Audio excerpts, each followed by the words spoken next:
Hello, my most amazing artists. Today we are going to be working with clay. I am using air dry clay right now, and I am going to start with 2 pieces. The first piece I'm going to roll into a coil. To start that, I'm going to get my clay into a sphere-like shape by rolling it either in my hands or around on the mat. After I get it into a pretty round shape, I'm going to take my hand and make it flat and roll back and forth on the mat until my clay starts shaping into a log or a cylinder type shape. And I'm going to keep going until I have a nice long coil. The way I know that I'm ready is I can check my coil to see if it is about the same thickness as my finger and about as long as my mat. That's how much clay I'm going to need to make my heart. I'm going to take the top ends and fold them in to shape the heart. I'm not ready to join the clay yet. I'm just getting it into the heart shape. Kind of fix it, adjust it, and then these 2 pieces need to be joined. In order to join my clay, I need to do something called score and slip. I have these tools in my classroom, but we can use different things to score the clay. Scoring the clay just means scratching it so that when we attach it, it can join almost like Velcro. Slip is our clay and water mixture. So first I need to score, which means I'm going to take my scoring tool and scratch it in one direction and then in the opposite direction sideways, like a tic-tac-toe. I'm going to do that to both pieces of clay that I'm joining.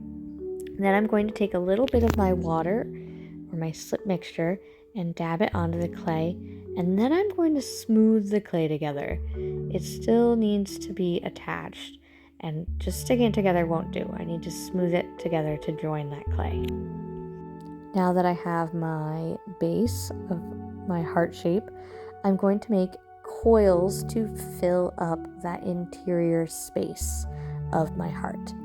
So again, just rolling out coils. I can take small pieces of my clay and turn it into coils. I'm going to get creative. You can do letters, shapes, spirals, whatever kind of coils you can get to fill up your heart. Right now I'm going to make a spiral by just rolling that coil around itself like this.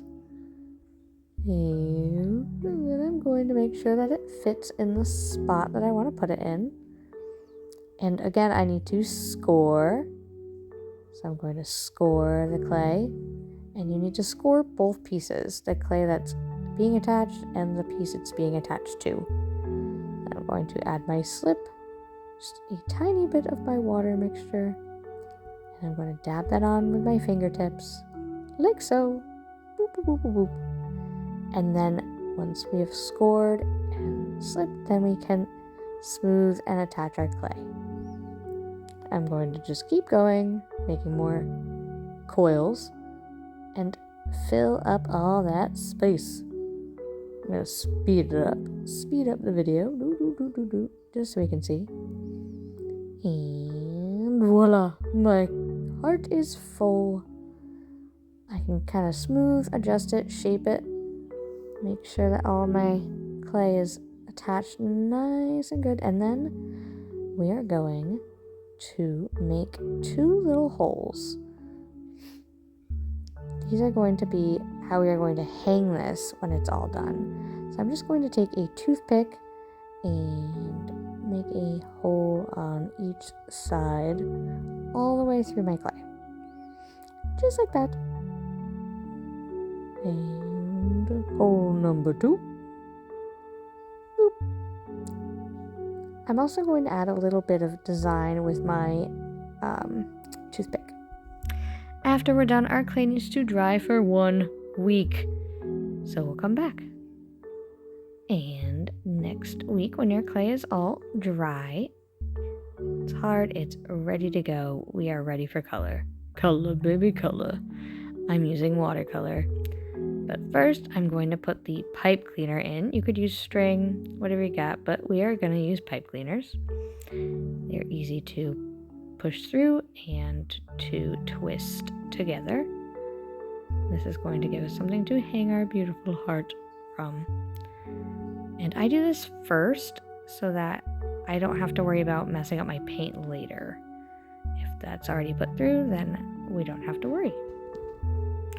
We're using watercolor, so of course we need to add water to wake up our paint. And I'm just going to carefully brush it over the areas that I want. And when I'm ready for a different color, I need to make sure that I rinse my brush. I also like to clean it on a sponge, just like that, to get any extra color off before I get a new color.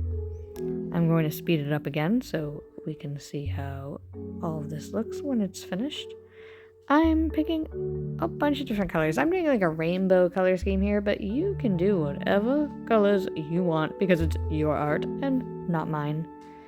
But get creative, have fun, and when it's all done, we're gonna let it dry, and then it will be a beautiful piece of art for you to hang. Have fun!